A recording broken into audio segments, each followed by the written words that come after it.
Dry as a friggin' desert. His mouth, his nose, even his eyes for mercy's sake. Every time he slept in the cockpit, his entire body felt sucked of every ounce of moisture. Something about the thermozeldridium heater up here, Gus Valentino thought for the 1000th time. The autopilot beeped incessantly like an alarm clock, but with no option to snooze. Opening his eyes was a chore. He had to blink about 50 times to produce enough wetness to be able to see normally. His nose was clogged and dry, but he could still smell the cigar smoke which clung to the surface of everything around him. Namely, the cockpit control panels and his work clothes. The standard uniform consisted of navy blue khaki pants.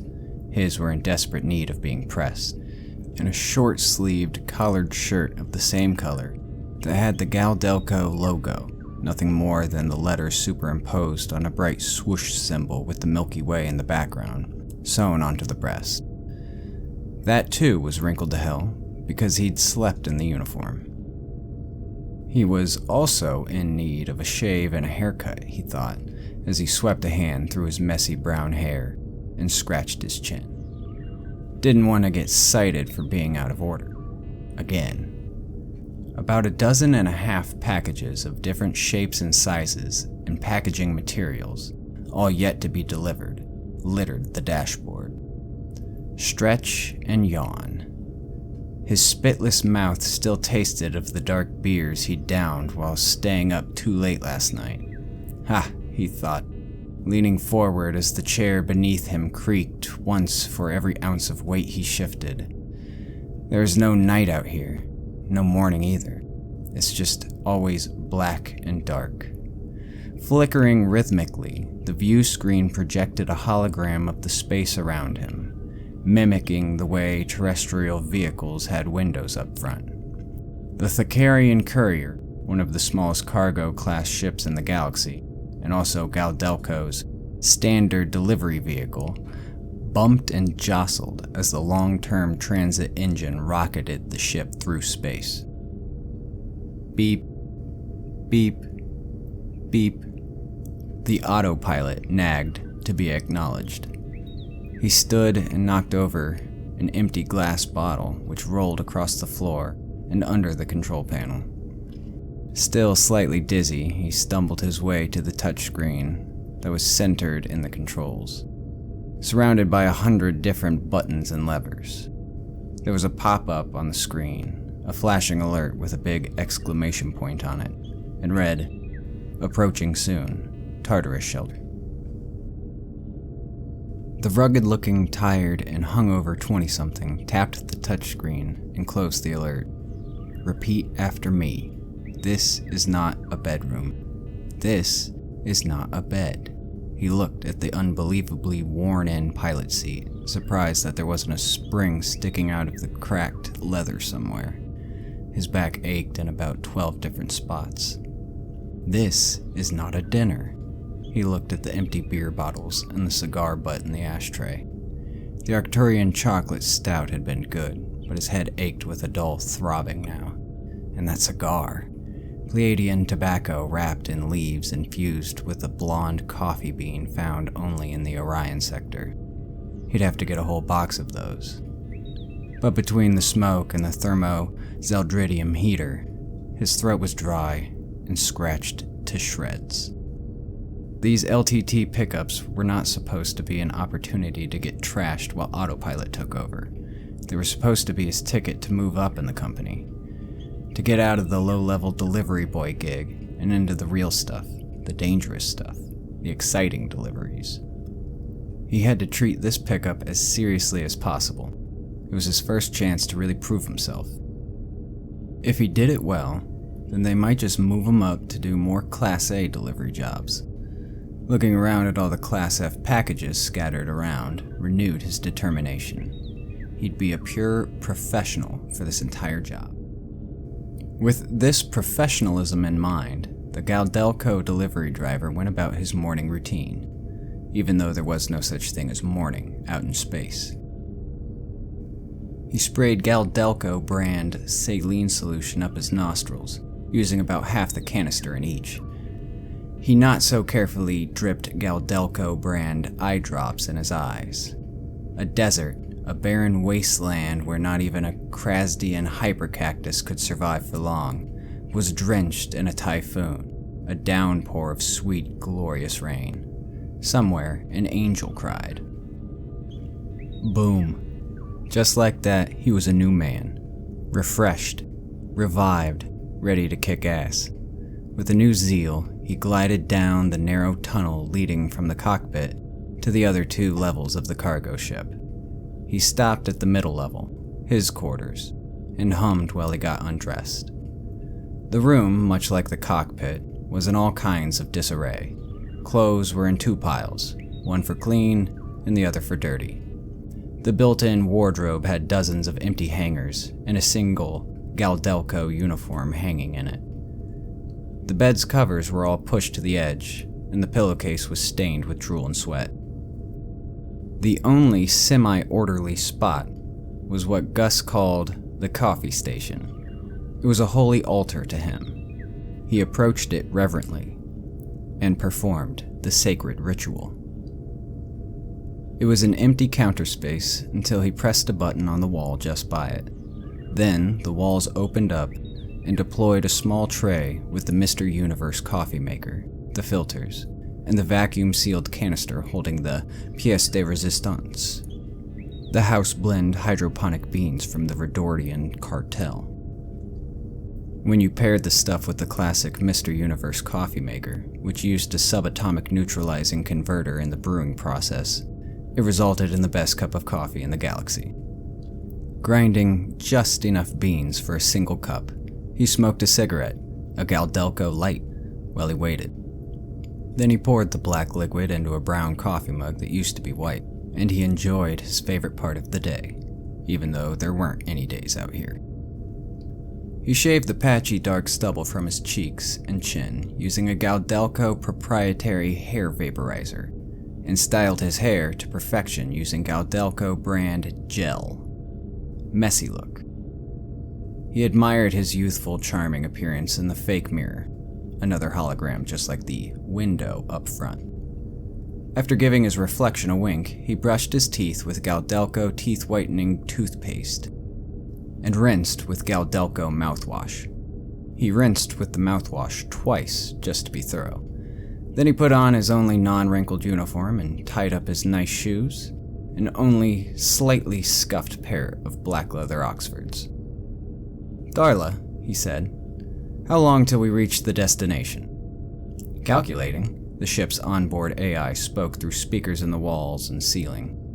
"We will arrive at the destination, Tartarus Shelter, low-cost animal rehabilitation, in about 3, recalculating." Just then, Gus felt a big jolt as the LTT engine halted and the ship rapidly decelerated.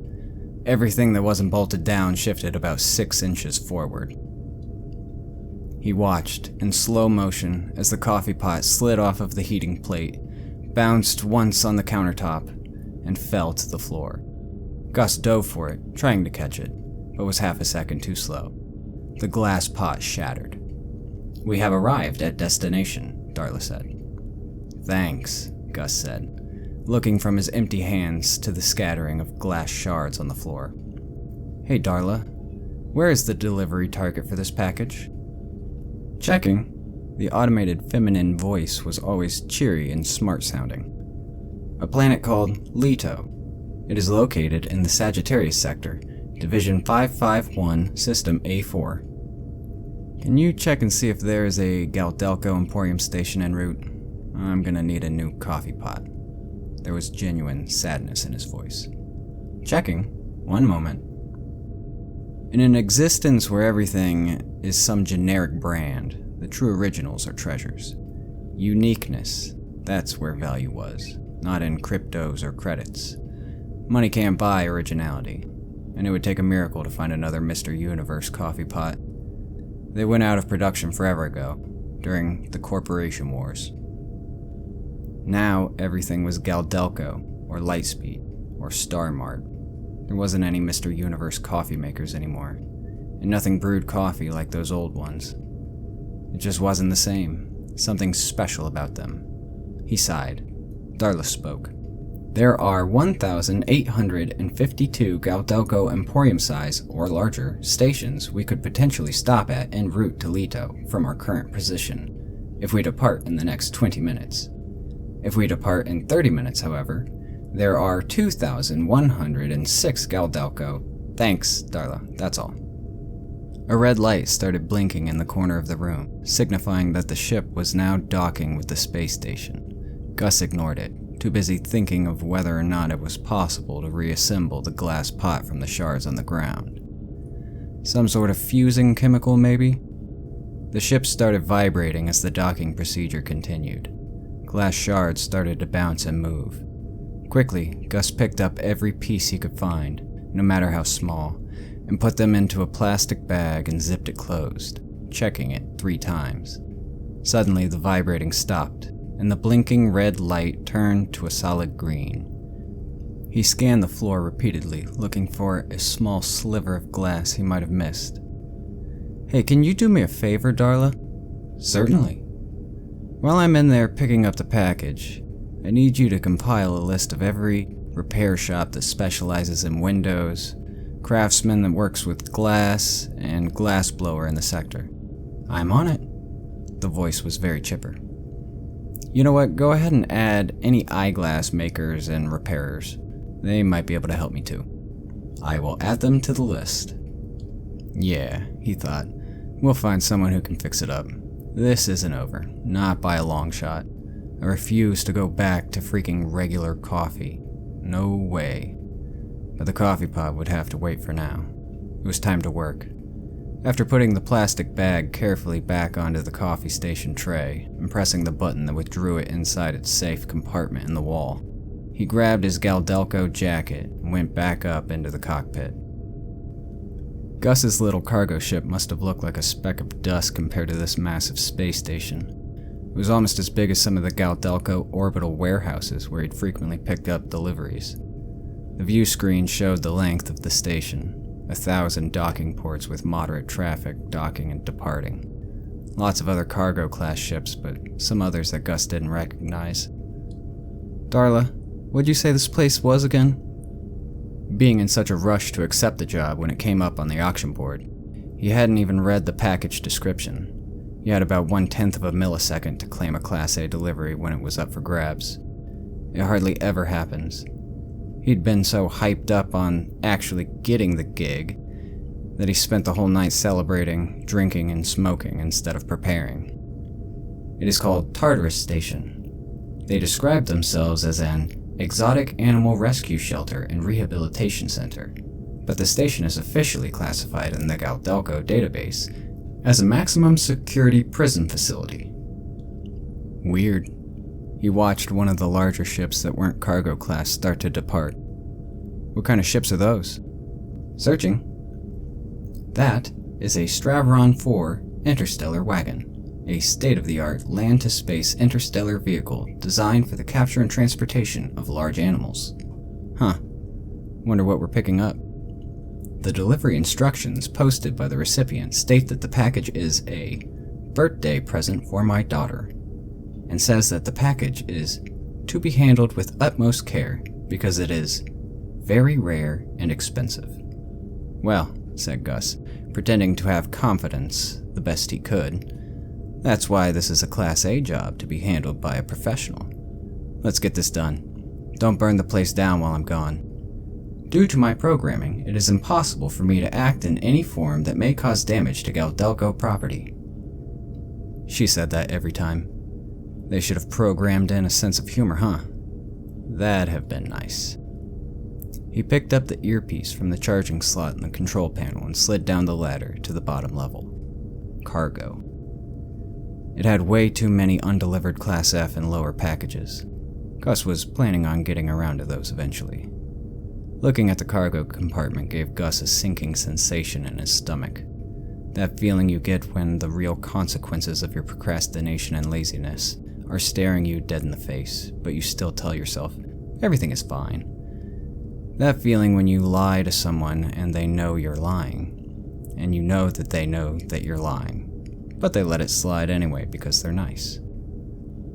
A swamp of boxes and padded envelopes, some more than a month late, that Gus knew deep down would never get delivered. These things happened. Stepping carefully on only the patches of floor that were still visible, like walking on stones across a river, he got across to the airlock. He pressed the ping, waited a moment for the acknowledgement, then the circular doorway opened and he stepped through into Tartarus Station. The airlock closed behind him.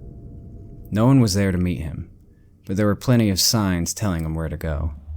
The docking bay of the station was quite large, but decently compartmentalized by large windowless metal walls. The way that everything was a monotonous gray metal, with no attempt to dress up the place and make it seem more homey, gave the station's rooms and hallways a cold feeling.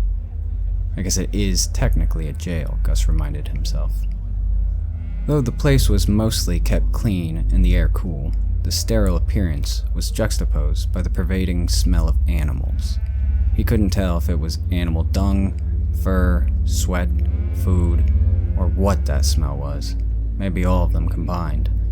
Rumblings from the other ships connecting and disconnecting from the ports and airlocks could still faintly be heard. Muffled voices of many dock workers or new arrivals echoed, as well as the sounds of animals. Some familiar sounding to Gus, some exotic. The 10 million mechanisms keeping the station operating out here in space hummed and buzzed beyond the walls and beneath the ground, barely audible but always present. The guts and organs that kept the place alive. Ever since he was a kid, Gus had had an awareness of this noise when his father took him to the surface of Torkin 5. Most of the kids there lived their whole lives beneath the surface. Hell, most in the galaxy were likely to live that way, having lived a good deal in open air, on real grass with real trees and real sky, probably put Gus in the minority of human beings. Smooth jazz drifted down subtly from speakers hidden somewhere high above, behind the large, many-winged fans rotating slowly and pale electric lights. The music was cut off by a calm woman's voice repeating a recorded message to all. For the safety of our workers and for those visiting, we would like to remind all guests that are dropping off to please wait for the Tartarus Shelter staff to assist in the unloading process. Do not attempt to unload unless directed by a staff member. We at Tartarus Shelter would like to thank you for caring. He zipped up his jacket and followed the signs that said pickup. Then, further on, through a brief maze of hallways, to another set of signs. This time he followed ones that said GalDelCo pickup. Attention! The woman's voice spoke over the intercom again. It is required that all carnivorous drop-offs must be wearing a standard regulation muzzle. If you do not have a muzzle, please alert a Tartarus Shelter staff member, and one will be supplied to you. The chatter of 100 different animals intensified as Gus approached the doorway at the end of the hall, with a large sign stuck above it. GalDelCo pickup. Another GalDelCo delivery driver, wearing the same uniform as Gus, walked out the door carrying a kennel that could have held an average-sized Earth dog. The driver gave Gus a nod, which he returned without saying anything. He caught a glimpse of what was in the kennel. It looked almost like a dog, but the fur didn't go down the creature's legs. Instead, they looked almost like a mix between an eagle's talons and a lizard's scaly legs. It had 4 eyes, 2 looking forward and the other 2 looking to the sides where ears should have been. A dopey, slobbery tongue drooped out of its mouth, and it panted stupidly. Reminder that any creature that may be classified as being under genus Vegetatus Dominatus is considered a biohazard and will not be permitted in our facility, the intercom lady said. If you are unsure as to whether or not your creature may fall into this category, please inform a Tartarus Shelter staff member via your ship's communications, and you will be assisted as soon as possible. Thank you for caring. About a dozen GalDelCo employees stood in a line at a check-in desk on one side of a long counter at the back of the room. A tired and bored-looking old lady barely moved as she entered information into a touchscreen. Another 24 or so GalDelCo employees sat in plastic seats spread out through the waiting area. They all looked equally bored.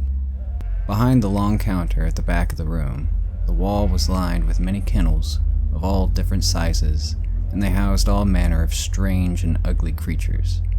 2 large open doorways at either end of the back wall hinted at many, many more creatures. The long line seemed to be going quite slowly. The old lady's voice was shrill as she requested different types of information from the GalDelCo deliverers about their pickups.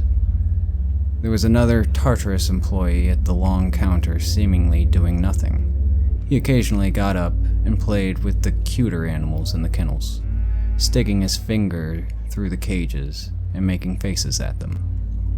A thin, attractive young woman stood just beyond the doorway behind a short podium-like stand with a touchscreen.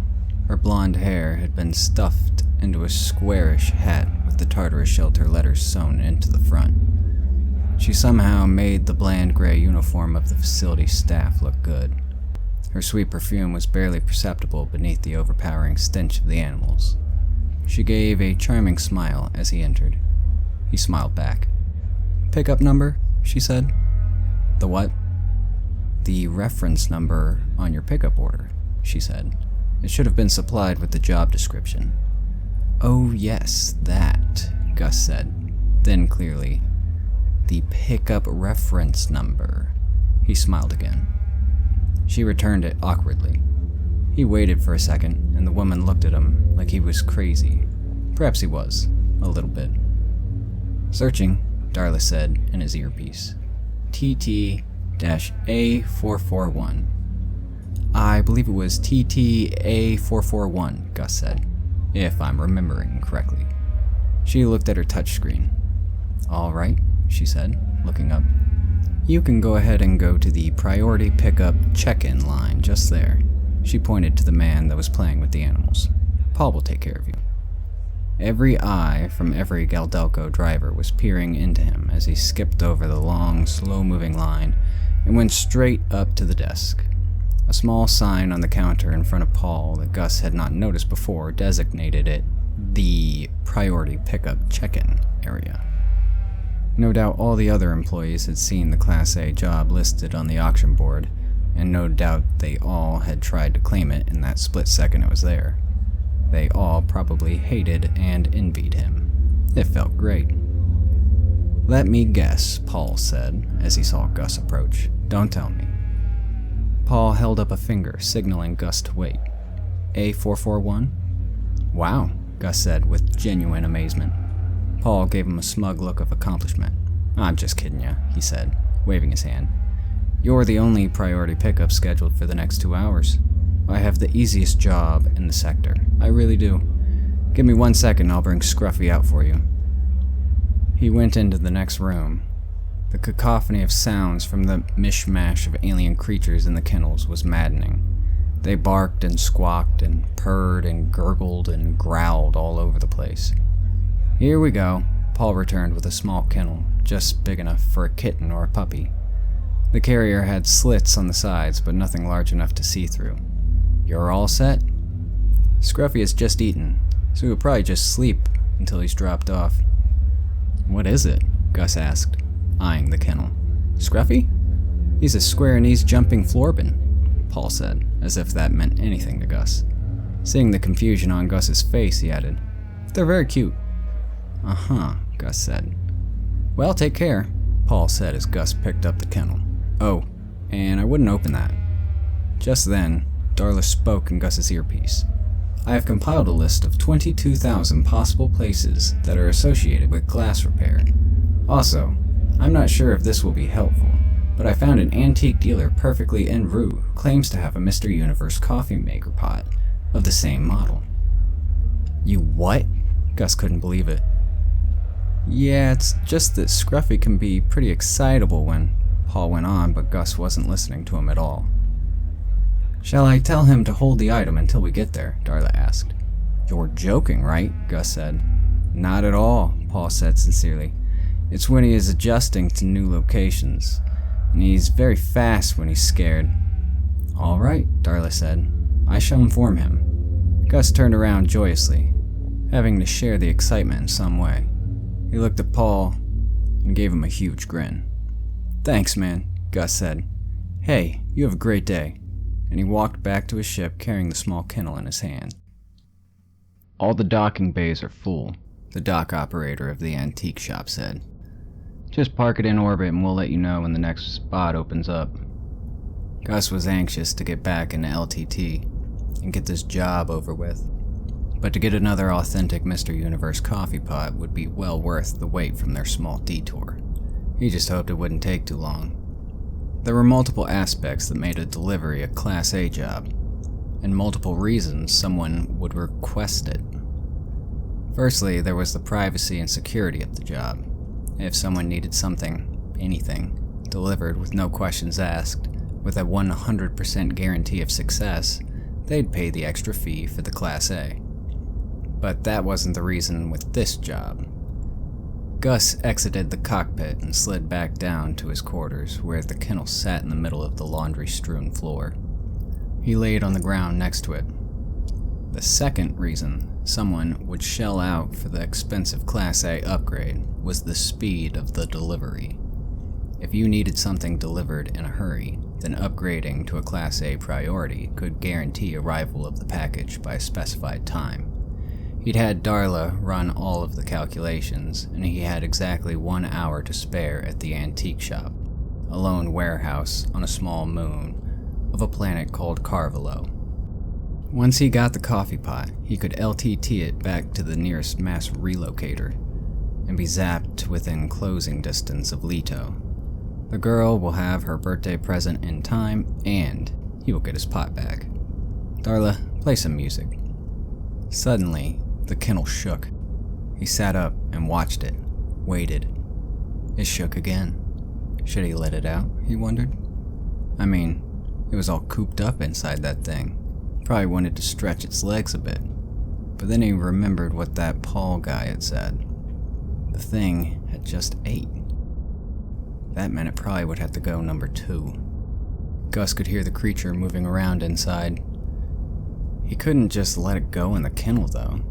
If he delivered a Class A alien pet to some rich guy's daughter on her birthday, and it was covered in nasty, he could say goodbye to ever getting another Class A delivery. Better to do it on the floor in here. It'd be easy to clean up anyway. Plus, he reasoned, the thing had to be really small. He looked at the size of the carrier the animal was forced to stay in. How big of a mess could it possibly make? And it was pretty mean, he thought, to make the poor thing stay in that tiny box the whole trip. Gus thought of his own life these days, cooped up in his cargo ship. It was basically his kennel. The carrier shook again. The creature let out a cute little high-pitched noise, almost like the meow of a kitten. Gus started to really feel for the little guy, little scruffy. Something internal was still nagging at him not to open it, though. But he couldn't think why he shouldn't. He shrugged. How bad could it be? A button on the side of the kennel released the cage's opening. He stood back to see what came out. After a few minutes, the small Florbin timidly came out of the carrier. It was small enough to fit in the palm of Gus's hand. Scruffy could easily walk on only its 2 back feet, but he used his arms to help him move about, just like a monkey. The thing seemed to be mostly fur. Every detail of it was obscured by his thick, fluffy coat. His chest rose and fell rapidly as his short breaths fired away. Scruffy's eyes and head darted around the room in every which way, taking it all in. It made another soft squeaking sound. "Hey there, little guy," Gus said in a gentle tone, reaching out his hand to pet the thing. It was pretty cute. But as soon as it saw Gus's hand moving towards it, Scruffy shot back into the cage and made a short, high-pitched squeak. "It's okay, I'm not gonna hurt you." Scruffy made no response. The intercom up in the cockpit crackled into life. "All right," the dock operator said. "You can use Bay 16. Gus shot up. "Scruffy, my man, I'll be right back." He headed down the ladder to the airlock. "Hey, don't burn the place down." He cracked himself up. To call Lou Anderson an antiques dealer was a horrible understatement. thought Gus, as he looked around at shelf after glorious shelf of unique oddities. Museum curator would be more appropriate. Every nook and cranny was packed full of beautiful, old, dirty things, originals. Everything in the place seemed to have come from the era before the corporation wars. Things that were made by other people. The beauty of old things was that even if two things seemed to be the same, they still had small differences between them if you looked closely enough. Things today were all the same. Gus detested it. "Ah, yes, you're the one who called about the coffee pot," Lou said. He was an older man with gray hair and a short gray beard and mustache. His pale face was only slightly wrinkled, and he smelled faintly of tobacco smoke and aftershave. He had overalls on with a worn red flannel beneath them. "Yes, sir," Gus said excitedly. "Just follow me back this way and we'll get it for you," the old man said, turning to walk deeper into the warehouse. Gus was giddy like a child as they passed through the rows and shelves of everything and anything. The shelves stretched all the way to the ceiling 50 feet above. "This place is incredible," Gus said. "How big is it?" "Just shy of 4 square miles, Lou said. He walked with an old cane that seemed many generations old. It was likely to have held up many an old-timer, a true relic. "Wow," Gus said. "It's a living," Lou said humbly as he hobbled along. "My great-great-grandfather started the business with his 2 brothers. They bought up a big old tanker of a cargo ship, spent their life savings on it. Had to do some repairs on it, but they got the thing running eventually. Then they'd just travel around to any old planet, especially ones that the corporations had recently put up shop on, and they'd go to the junkyards and take everything. No kidding." Gus couldn't believe anyone would throw away the treasures he was looking at. They passed by about 1,000,000 old children's toys and figurines. Each one was different and had a history, was played with by some child somewhere, maybe a whole family of children, maybe even generations of children. "Yep, when one of the corps would come in, people could just get newer and better stuff for next to nothing. Most people just didn't need or want the old stuff anymore, so they'd throw it away and replace it with the fresh new gadgets from the big corporations." They passed by 100,000 board games, one stacked up on the other. They probably had pieces missing and bent cards, but they had seen love and brought fun to real people. Gus wished he had the time to open each box and look at them all, but his time was running short. He wished the old man would hobble just a little faster. "See, my great-great-grandfather and them, well, they figured, and they were right, that folks like you would be out there, just waiting for what they would be selling. Like me. People who were sick of everything always being the same. People who liked the quirks of things that were handmade. People that preferred fixing things when they got broken, not just replacing them or materializing a new one. Folks that enjoyed the way things used to be." "Yeah?" Gus had no clue how things used to be. All he knew was that he was in heaven as they went through the whole library of books. Real books, hard books, books with leather casings, the bendy kind too. He wanted to just hold them and flip through their beautiful pages, and the smell. Gus wished he could bottle it up and take it with him. He had to force himself to keep going as they passed the next section of stuff. "Here we are," Lou said, waving an arm. "Kitchen appliances." And tons of them. There were an uncountable amount of pots and pans, microwaves and ovens and toasters and mixers, refrigerators and spice racks and waffle irons. Everything you could think of was there.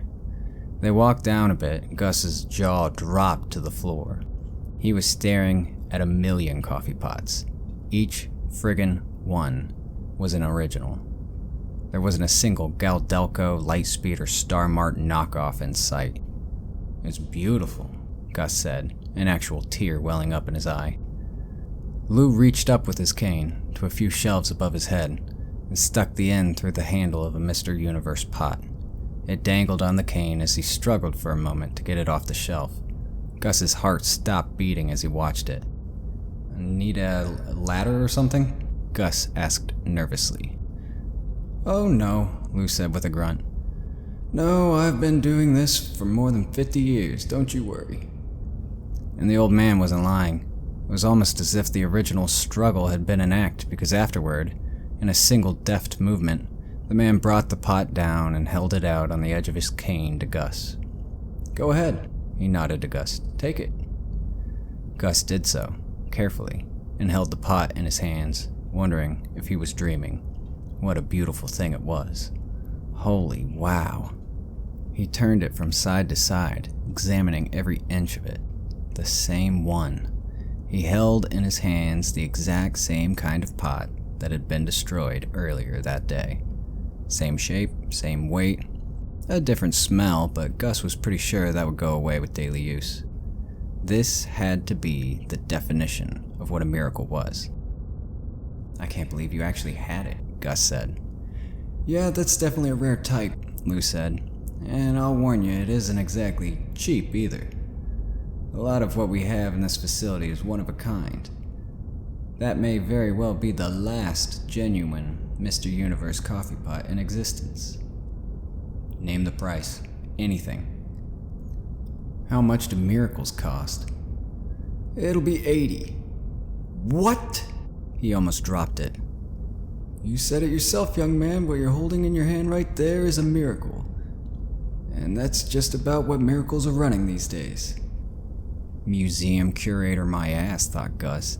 This guy's equal parts evil genius and street thug. Robbing me friggin' blind. 80. Evil genius. Taking other people's trash and selling it back for a fortune to idiots like me. "You're joking," Gus said, finally taking his eyes off of the pot. 80,000 credits is all I've got. "Actually," Darla interrupted in his earpiece, 60,000 credits is all you have. Also, it would appear that the scruffy creature has... I've only got 60, Gus corrected himself, not really in the mood to hear about the Norblan's bowel movements just then. "You've got to go lower, man. I gotta have this." "Well, I can see that you're an enthusiastic young man, and I like that. I relate to it. You remind me of myself when I was younger. I'll do 55, but I'm not going any lower than that." Son of a... Hold on. That's fine. Gus ran through a billion calculations rapidly in his mind. He was quite good at math when it came to spending money that he really shouldn't be spending and counting fortunes of money that he hadn't actually earned yet. He nodded, reassuring himself. "Yeah, that's fine, because I'm about to make a ton off of this Class A delivery. So this is actually doable. I can bounce back with that payment, then use the success to leverage a few more high-paying jobs. Yeah. Heck, 24 hours, I'll be drinking Mr. Universe brewed Redordian cartel coffee, smoking another of those Pleiadian cigars, on a brand new high-end Aldenton cargo ship, instead of the claustrophobic clanker I'm flying around in now." "Deal." "Very good," Lou said. "Well, just come back up front with me and we'll get you all settled." Just then, as Gus was trying to make Lou's stupid heart explode with his mind, Gus saw something dart across the floor from behind Lou that made his own heart explode. It stopped at the foot of a shelf full of ornate old plates, each set out on a small display stand, like a framed picture. It looked at Gus, then scurried up the shelf a few levels. Hey Lou," Gus said, peering over the old man's shoulder. "You don't happen to have any pets here, do you? You know, like a Norblan or something?" "Pets?" Lou looked at him funny as Gus watched Scruffy climb up the shelves higher and higher. "Well, I've got old Chloe, but she's a bulldog, not a whatever you said. And anyway, I'd never let her in the store. She'd be likely to do about 1,000,000 credits worth of damage in under a minute. She's an excitable type." Scruffy went higher and higher. "You alright there, kid?" Lou said. "You've went all pale like." Gus felt like he was gonna throw up. "Heck, you're gonna cry, aren't you? Shoot, kid, don't cry on me. Alright, I'll knock it down to a solid 50. We still got the whole warehouse to keep lit, you know? And times are tough. I've had to tighten up my belt a few notches over the last couple of years. Oh no. Oh no. Gus swallowed dryly as Scruffy the Norblan was now near an ornately decorated serving tray, way high up on a shelf. It was a polished, clean, glass-type tray, shining and reflective just like a mirror. For a split second, it seemed as though the Norblan would keep moving, but apparently Scruffy didn't like what he saw. He stopped and stared at the tray, turning its head to the side. Then it stood up and beat its little paws against its fluffy chest. Gus could barely hear the angry squeaks it gave, threatening its own reflection. Don't do it. Hey, kid. The Norblan let out one more squeak at his reflection, and then charged the tray. It wobbled for a moment, but stayed in its display stand. Scruffy, however, was knocked backward by the force of his charge. The tiny impact sent the little creature tumbling. He was off his balance, close to the edge of the shelf so high up there, 2 or 3 stories at least. He stumbled closer. Grab the edge! Scruffy reached out but missed it. He fell fast. Gus sprinted like a madman, almost knocking Lou over as he rushed by. He watched the Norblan flailing wildly as it fell, patches of fluff flapping in the wind, the sounds of its squeaky screams getting louder every millisecond. He mentally calculated where the thing would land. All instincts. Just when it seemed like Scruffy would soon be a Norblan pancake, Gus dove forward, dropping the Mr. Universe coffee pot in the process. The glass shattered. The squeaks intensified. He stretched out his hands, closed his eyes. Suddenly, he was playing catch with his dad back on Torkin 5. None of his friends were going to believe him when he said that he'd gone to the surface. Amazing blue skies, birds flying. His dad threw a ball to him, but it was a little too hard of a throw. It was out of his reach. Gus had to jump to catch it. Landing hard on the grassy ground with his hands outstretched, he could hear his dad cheering, saying, "Good job, son, you did it." And he felt the ball in his hand. It was round. It was fuzzy? Huh? Gus opened his eyes and saw Scruffy the Norblan staring back at him, blinking. It curled up in his hands, hiding beneath all its fur. He held the thing tight in his arms. No way it's getting out again.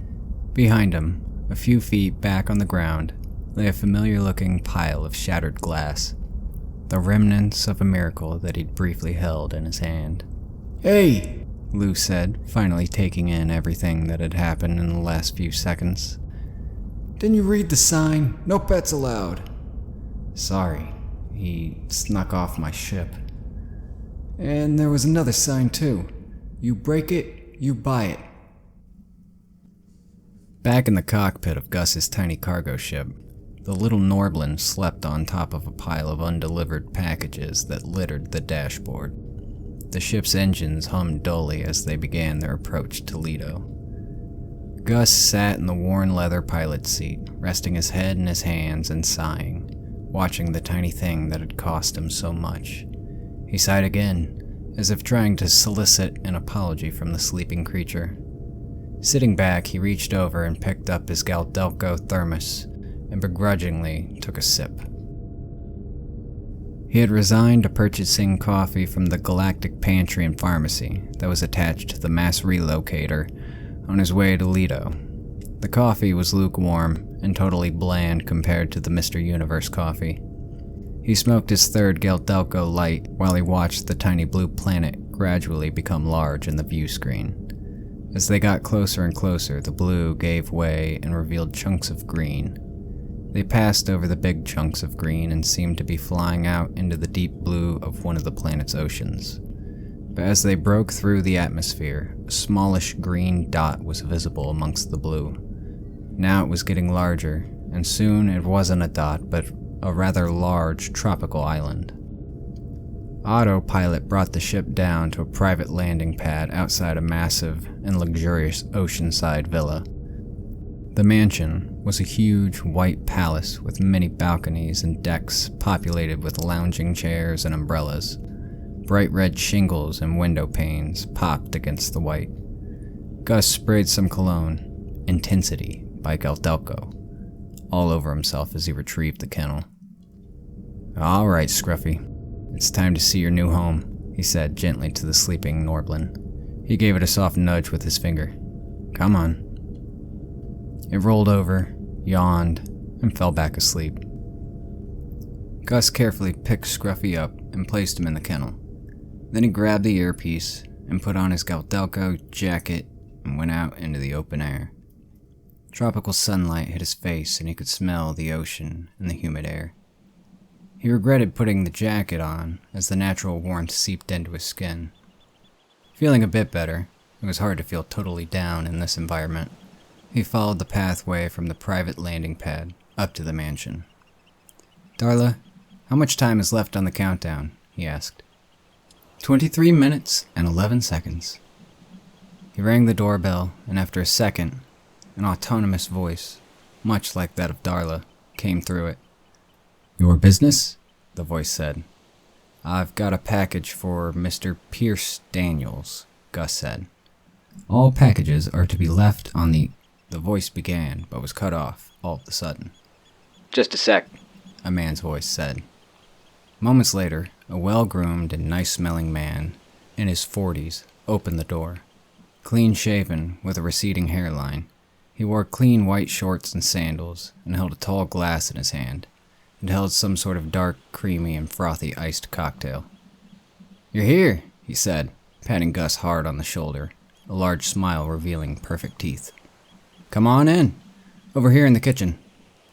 He had a confident and practiced voice. Gus found himself obeying without even thinking.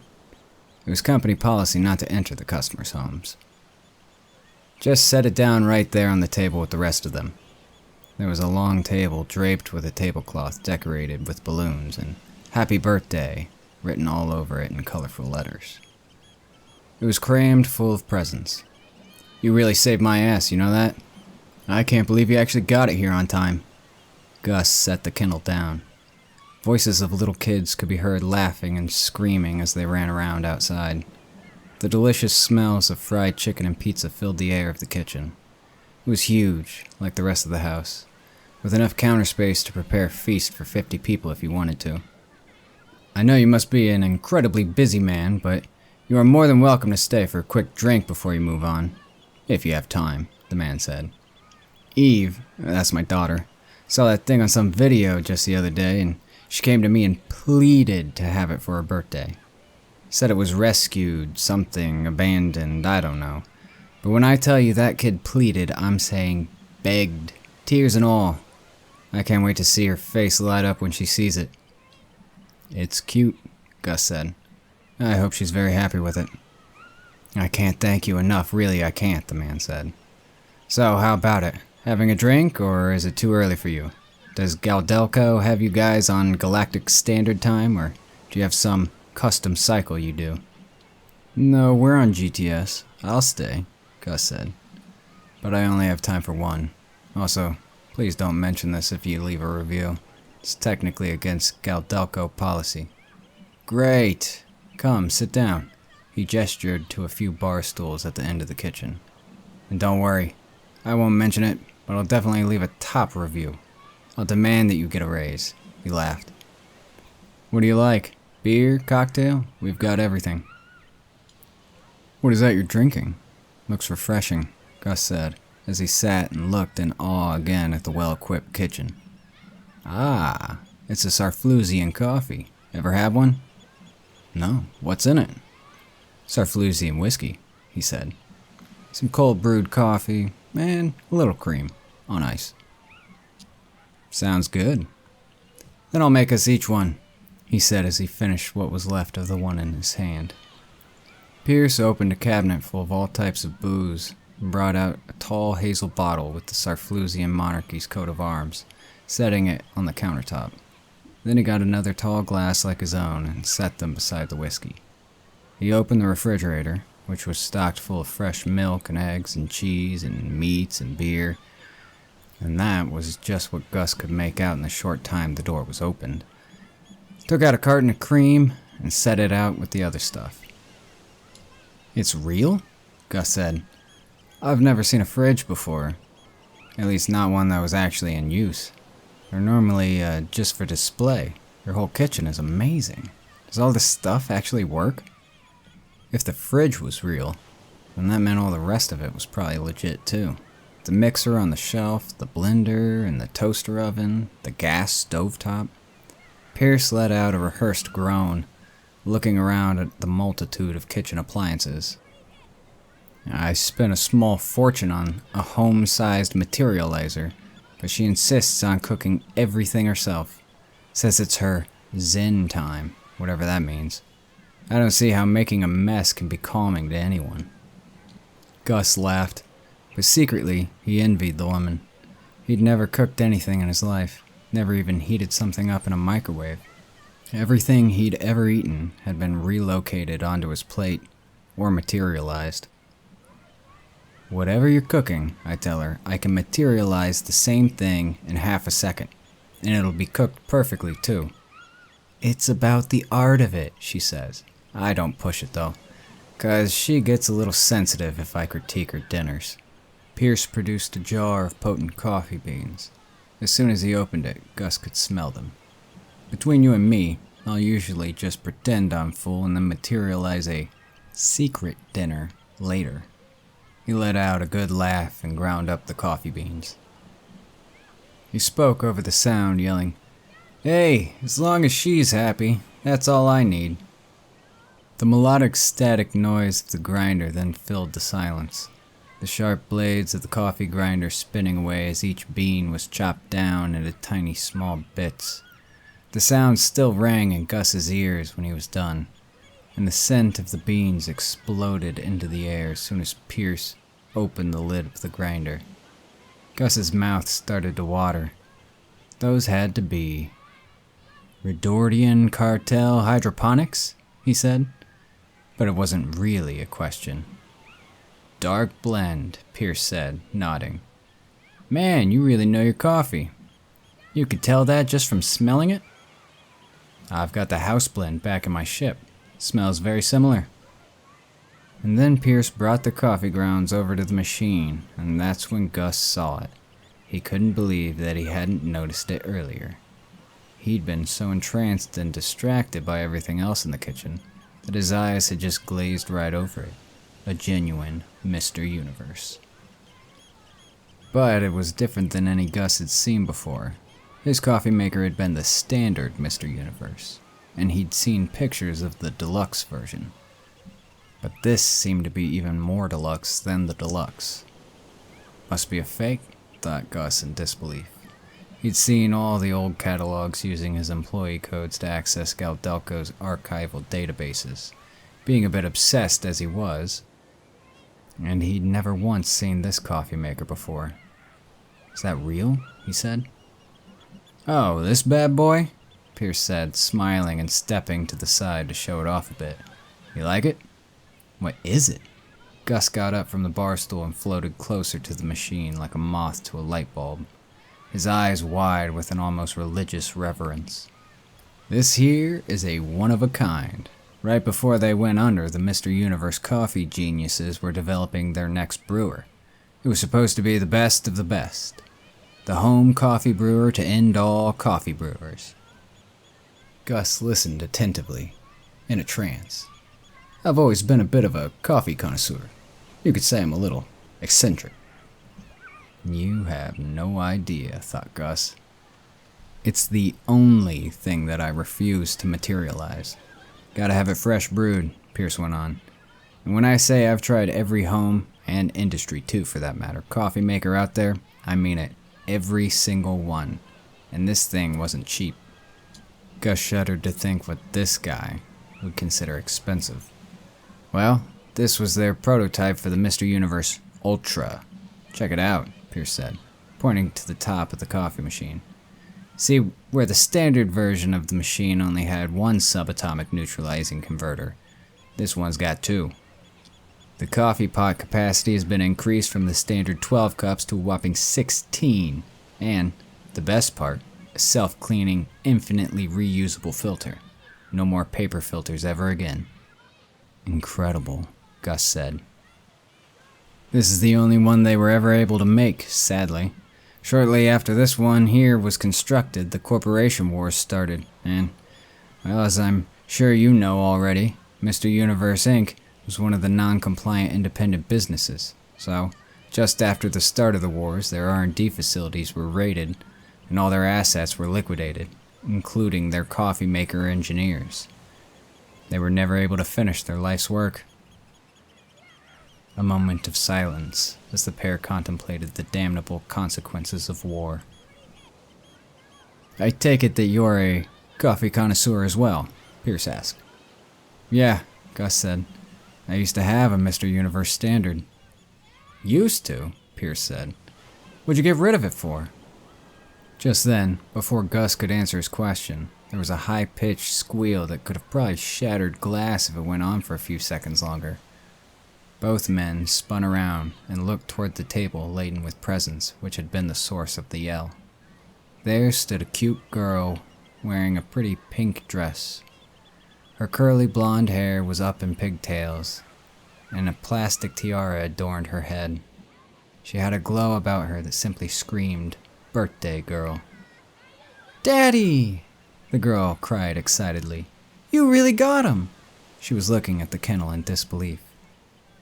I don't know what you're talking about, Sweet Pea, Pierce said, a smug smile of accomplishment on his face. He gave Gus a sly wink. "Scruffy!" the girl said. "Scruffy! You actually saved him! Oh, thank you, Daddy!" She ran to Pierce and hugged him fiercely. Gus could tell that one thing the man definitely liked more than a fine cup of coffee was the affection of his daughter. The man was glowing, in a manly sort of way, but still glowing nonetheless. "Oh, thank you, thank you, thank you," the girl said, still hugging him. "Can I see him? Can I see him?" The girl looked up at her father pleadingly, all full of sincerity and love. Gus could understand why it would be hard to deny her a birthday present, even if he had to get it via a Class A delivery request. "Go do it," Pierce said. "Let's see this Scruffy." Scruffy took a moment to come out of the carrier, but warmed up to the girl immediately. She showered the Norblan with affection and hugs and cuddles. Gus could see the heaven in Scruffy's tiny face just before she carried the Norblan away to her bedroom and its new home. "Worth every millicredit," Pierce said, beaming. "Now, where were we? You ditched your Mr. Universe? Please don't tell me you're relocating and your coffee." Gus recounted the whole story of breaking the pot, then breaking the replacement part as well. "I'm sure I can find another replacement somewhere," Gus said, not much confidence in his voice. "Eventually. Till then I'll just get my coffee from the mass relocator stations." "Well, heck," Pierce said. "You can take this one." He slapped Gus on the back. "No way. I couldn't. It's a one-of-a-kind. That's what you said." "Kid, I've got a transmolecular replicator in the other room," he said. "I can print out another one of these things any time, and it'd be identical down to a subatomic level. Supercomputers couldn't tell them apart. Actually, I already have another one printed out in the basement, and I use it all the time." "You're serious? I can have it?" "Consider it yours. I'll have someone take it out to your ship once we're finished with it. It's really no trouble at all. And besides, I owe it to you. You saw her. Happiest birthday girl in the galaxy." The LTT engine buzzed. It was about 10 days later by Galactic Standard Time. And Gus Valentino woke up after having fallen asleep in the cockpit of his cargo ship. Again. His back ached something terrible, and his mouth tasted of dark beer, but his nose and eyes weren't a barren desert. The payday from the Scruffy job was the biggest one Gus had ever received, but it wasn't quite big enough to upgrade ships. However, it was enough to replace the thermozeldridium heater with something that was more gentle on the humidity, and to get the gravitational stabilizer built into the LTT engine, ensuring no more sudden stops like before. He yawned and stretched, and he slid down the ladder to his quarters. The bed was still made, but that was mostly because he hadn't slept in it yet. And the pile of clothes were gone, now all hung up in the wardrobe. Pressing the button on the wall revealed the coffee station. The Mr. Universe Ultra barely had enough space to fit into the compartment. Gus ground up just enough of the house-blend hydroponic beans from the Redordian cartel for 1 cup and smoked a GalDelCo light while he brewed it. Darla, how close are we? We will arrive at the GalDelCo Priority Drivers Training Facility in 51 minutes and 22 seconds. Pierce hadn't been lying when he said he was going to demand that Gus got a raise. After a week of training, Gus would become a certified high-priority delivery driver. His imagination went wild thinking of all the Class A escapades and the exciting deliveries that were to come. The Mr. Universe Ultra beeped when the coffee was done. Gus took a sip, not waiting for it to cool. Perfection, he thought. Darla, play some music, he said. He leaned back against the cool metallic headboard of his bed and kicked his feet up, drinking his coffee.